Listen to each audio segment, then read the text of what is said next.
ආයිබෝවන් කියලා සාදරයෙන් පිළිගන්නවා ඔයගොල්ලෝ හැමෝම එඩියුකේෂනල් ඇකඩමි YouTube නාලිකාවට 2024-2025 අධ්‍යයන පොත්සාතික පත්‍ර සාමාන්‍ය පෙළ විභාගේ දැන් ආරම්භ වෙලා තියෙන්නේ. ඔයාලට මේ වෙද්දි විෂයන් 5ක් අවසන් වෙලා තියෙනවා. මම ඔයාලට 2024-2025 අධ්‍යයන පොත්සාතික පත්‍ර සාමාන්‍ය පෙළ විභාගේ විෂයන් 3ක අනුමාන ප්‍රශ්න දුන්නා. අපි දුන්න අනුමාන වලින් 180කට වැඩි ප්‍රමාණයක් මේ සැරේ සාමාන්‍ය පෙළ විභාගේ ප්‍රශ්න පත්‍ර වල ඒ විදිහටම තිබ්බා. ඔයාලට හෙට තියෙන්නේ කාණ්ඩ විෂයන්. මම කාණ්ඩ විෂයන් වලත් ගොඩක් අය අනුමාන ඉල්ලා තිබ්බ හින්දා වීඩියෝ අරන් එනවා. ඔයාලා කරන කාණ්ඩ විෂයත් පහලින් කමෙන්ට් එකක් දාගෙන යන්න අමතක කරන්න එපා. අද මම ඔයාලට මේ වීඩියෝ එකෙන් 2024-2025 අධ්‍යයන පොත්සාතික පත්‍ර සාමාන්‍ය පෙළ විභාගයට පෙනී සිටින නංගිලා මල්ලිලාට සෞඛ්‍ය හා ශාරීරික අධ්‍යාපනයේ අනුමාන ප්‍රශ්න දෙනවා. ඒකින් වීඩියෝ එක ස්කිප් කරන්න නැතුව අවසානයේ වෙනකම් බලන්න.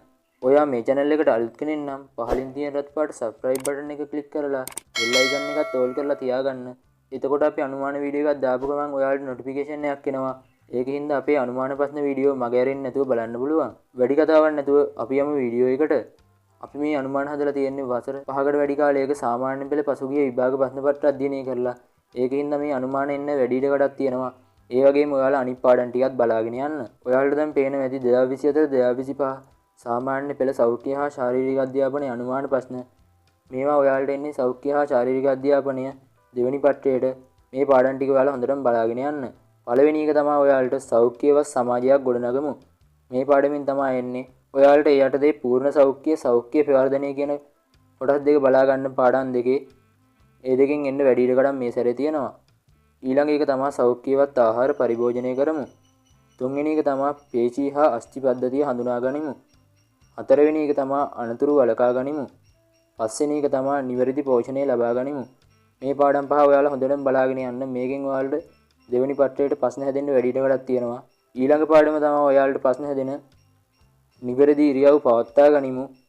සෞඛ්‍ය ජීවිතයක් සඳහා යෝග්‍යතාව පවත්වා ගනිමු. ළමා වියෙන් පසු එළඹෙන ජීවන අවධි හඳුනා ගනිමු. ඔයා මේ පාඩම් බලද්දී ළමා වියේ ජීවන අවධිය පිළිබඳව හොඳට බලා ගන්න. ඒක ඔයාලට 10 වසරේ පෙළ පොතේ තියෙනවා මේ පාඩමත්. ඊළඟ එක තමයි ක්‍රීඩා හා එලිමහන් ක්‍රියාකාරකම් වල යෙදෙමු. අන්තිම පාඩම තමයි මල්ල ක්‍රීඩා ගැන දැනුවත් වෙමු. මේ පාඩම් 10 ඔයාලා හොඳටම බලාගෙන යන්න. මේ පාඩම් 10න් 2024-2025 අධ්‍යයන පොත්සාතික පත්‍ර සාමාන්‍ය පෙළ විභාගේ සෞඛ්‍ය හා ශාරීරික අධ්‍යාපනයේ දෙවෙනි පත්‍රය දෙන්න වැඩි ඉඩකඩක් තියෙනවා. මේ ටික ඔයාලා හොඳටම බලාගෙන යන්න. ඒ වගේම මේ වීඩියෝ එක ඔයාගේ යාළුවන්ට ෂෙයා කරන්න අමතක කරන්න එපා. ඒ වගේම පහලින් තියෙන රතු පාට subscribe button එක click කරලා bell icon එක all කරලා තිබ්බොත් අපි දාන අනුමාන වීඩියෝ ඔයාලට මග ඇරෙන්නේ නැතුව බලන්න පුළුවන්. ඒ වගේම ඔයාලා හැමෝම අපේ WhatsApp channel එකට එකතු වෙලා ඉන්න.